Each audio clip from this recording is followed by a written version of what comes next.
Merhaba arkadaşlar. Bugün 3 Temmuz Çarşamba. Ben İbrahim Önder. Bir videoyla daha beraberiz. Bugünkü basın turumuz biraz kısa olacak. İzledikten sonra beğenmeyi, altına küçücük de olsa bir yorum yazmayı unutmayın. Bana güç vermiş olursunuz. Ben de bu işi yapmayı seviyorum. Aslında karşılıkta beklemiyorum demiştim. İşte İBF ağzıyla konuşan Bakan Şimşek emekçi ve emeklileri hedef aldı. Biliyorsunuz asgari ücret bizde aslında düşük değil, yüksek dedi Sayın Bakan. Ben de şöyle bir araştırma yaptım. Bir karşılaştıralım istedim alım gücü açısından. Bizi hep kıskandığı söylenen Almanya'da dana kıyma 7,5 euro. 7 euro desek 7 kere 5, 7 kere 3, 21,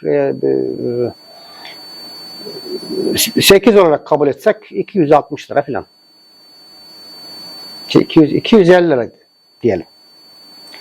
Biraz daha kıymetli bir et olabilir. Kuzu eti genelde daha kıymetlidir. Kuzu pirzola 17 euro. Biz onu 20 olarak kabul etsek 35 ile çarpsak 700 lira. Bizde kuzu pirzola 900 liradan başlıyor. Yani 200 lira daha fazla para. Biraz da biz fazla hesap ettik. Aslında 700 lira falan değil. 600-650 lira gibi bir paraya alınıyor Almanya'da. Ama arada bir de fark var yani. Orada asgari ücret 1800 euro. 1800 euro. Bundan daha da önemlisi asgari ücret Almanya'da bizdeki gibi genel ücret değil. Neredeyse çalışanların yarıdan fazlası asgari ücret almıyor orada. Asgari ücret başlangıç ücreti orada. İşe başlarsınız işte belli bir süre sonra 1 ay, 2 ay, 3 ay, 4 ay, 5 ay neyse o süreci bilemiyorum. Maaşınızı zam alırsınız. Evet. Bir de asgari ücretliyi enflasyona ezdirmedik demiş Sayın Bakan. Aslında yıl başlarında yapılan asgari ücret yapılan zam geçmiş yılın kayıplarını veriyor sadece. Refah payı verilmiyor. Bir de TÜİK rakamlarına göre zam yapıldığı için aslında kayıp daha büyük olmuş oluyor. İşte yağma varsa kaçırmazlar. 200 AKP'liye Kiptaş'tan ucuz ev kıyağı. AKP döneminde İstanbul Büyükşehir Belediyesi yandaşlara ucuz ev dağıtmış. Eski vekil Yeliz'den bakanların eşleri ve kardeşlerine kadar hemen herkese özel kıyak yapılmış. İşte resimler var burada ev alanların. Ahmet Hamdi Çamlı, Hatice Nur Yerlikaya, Fatma Betül Sayankaya, Aybüke Eda Aşkınbak ve Mustafa Ilıcalı.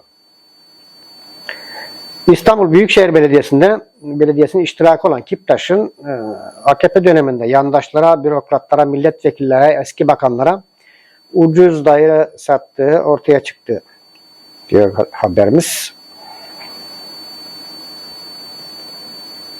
Evet, birileri düğmeye bastı. Neden biz her şeyi dışarıdaki bir olaya bağlıyoruz? Zaten bu olayımızda bu olayda da dışarıdaki olayı biz kendimiz yaratmış olduk. Emevi Camii'nde namaz kılacaktık. Biz gidecektik, Suriyeliler bize girdi. Geçtiğimiz günlerde Kayseri'de meydana gelmiş olan o müessif olaydan sonra halk infiale kapıldı. Hiç tasvip edilmeyen şiddet olayları meydana gelmiş oldu. Suriyelilerin ev ve iş yerleri, araçlarını yaktılar. Elbette bu işin içerisinde bir provokasyon olma ihtimali vardır. Devletimiz onu araştıracaktır. Fakat burada daha asıl önemli olan bu artık sığınmacı 10 yıllarca sığınmacı olmaz. Sığınmacılık kısa süre içerisinde olur. Bunun çözülmesi lazım. Suriye'deki bu tablo infial yarattı. Şimdi resimde daha önce televizyonlarda da izledik. Türk bayrakları yırtılıyor, Türk tırlarına saldırılıyor, Türk şoförler dövülüyor. Aslında o tırlar da onlara yardım getiriyor, onlara malzeme getiriyor. Yani kara mizah gibi bir şey. Yani herkesin elinde silah var. Oradaki yaratılmış olan otonom bölge işte oradaki insanların manipüle edilmeye elverişli hale getirilmiş olduğu bu olaydan anlaşılmış oldu. Bir an önce Suriye hükümetiyle resmi görüşmeler başlamalı. Bu olay artık kesin bir çözüme bağlanması ki bu olaylardan kurtulabilelim. Bakan Mehmet Şimşek'e göre mevcut asgari ücret değer olarak Türkiye'deki en yüksek seviyedeymiş. Yani Türkiye'de diğer birçok ülkeden daha yüksek olduğu iddiası var. Biraz önce de zaten konuyu konuşmuştuk. Alım gücü açısından. Belki rakamsal olarak gerçekten başka ülkelerle değerlendirildiğinde yakın rakamlar veya fazla gibi görünebilir ama alım gücü açısından değerlendirildiğinde bunun doğru olmadığı bir de TÜİK rakamlarına göre enflasyon hesaplandığı için anlaşılıyor. Evet. Madımak Utanç Müzesi olmalı. 2 Temmuz 1993'te biliyorsunuz Sivas'ta Madımak Oteli yakılmış. 33 aydın ve 2 otel görevlisi olmak üzere 35 kişi yakılmıştı. Aradan geçen 31 yılda bu acı hiç dinmedi. Halen yaşıyoruz. Bu olayları aşmak gerekiyor. Artık bu ülkenin bu konuları aşması gerekiyor. Birbirimize alışmalıyız. Birbirimizi kabullenmeliyiz diyelim. Hukuk içerisinde kalmalıyız ve bunu sağlayacak olan da devlettir. Devlet hukuk içinde kalmalı. Şimdi bu Madımak Oteli'nde içeride tutuklu kişi kalmadı bildiğim kadarıyla. Dava zaman aşımına uğratıldı. Bilerek zaman aşımına uğratıldı. Bir devlet 31 yıl içerisinde 31 yıl boyunca bir davayı sonuçlandıramıyor. Olamaz yani. Böyle olursa burada bu davayı bilerek zaman aşımına uğratmak kanaati zaten en baştan beri var olduğu kesinlikle söylenebilir. Yani bu da kabul edilemez bir şey. Çünkü devlet hukukla daim olur.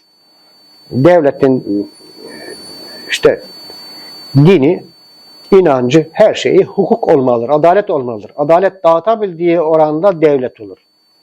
Herkese, parmağı kanayan, burnu kanayan herkese eşit mesafede olmalı ki herkes kendisini güvende hissedebilsin. Ne yazık ki öyle değil. Evet. Mesela Sinan değil. Anlayamadınız mı? Mesela Sinan değilmiş. Ülkücü katillerle iş tutanlar timsah gözyaşları dökmek için duruşmaya koştu. Ülkücü katilleri kim iş tutmuş veya ülkücü katilleri kimler? Şimdi burada işte Sinan Ateş davasından bahsedilmiş oluyor. Sinan Ateş davası 18 ay sonra başlayabilmiş oldu. Bu duruşmaya gözcü olarak katılanlar da adalet arayışı içerisinde oldukları için adaleti tecelli etsin diye, adaletin tecelli etmesine işte bir raddede olsa bir hizmetimiz olur mu diye katıldılar. Bunu timsah gözyaşları olarak değerlendirmek doğru bir yaklaşım tarzı değil. Zaten duruşmaların seyrinden de duruşmayı bu cinayeti bir alacak verecek davası gibi yorumlanmak istendiği görülüyor. Bir de sanıkların işte zaman zaman siyasiler, zaman zaman da gazetecilere hedef alarak laf attıkları söyleniyor duruşma salonunda. Bu da kabul edilemez bir şey tabii ki. Evet. Saray bir ayda 14.000 ev kadar elektrik harcıyor. Elektriğe %38 zam geldi. %38'ci öyle çok fazla değil. 14.000 ev demek işte küçük bir kasabanın nüfusu kadar elektriği sadece saray yakıyor. Evet, gece gündüz ışıl ışıl yakıyor yani bizi.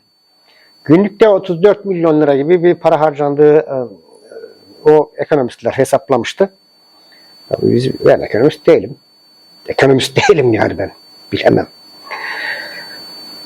Mehmet Şimşek neden zırhlı Mercedes kullandığını açıkladı. Meğerse bir sebebi varmış. Öyle 16 milyonluk lüks Mercedes'e aslında binmeyecekmiş Sayın Bakan. Çünkü bizim yerli aracımız TOG'un zırhlısı yokmuş. Neden bizim bakanlarımız zırhlı araçlarla, başbakanımız, Cumhurbaşkanımız zırhlı araçla gezmek durumunda kalıyor? İşte İskandinav ülkelerinde başbakanlar bisikletle sokakta gezebiliyor. Eşiyle birlikte el ele tutuşup sinemaya gidebiliyor. Evet, öyle. Son manşetimiz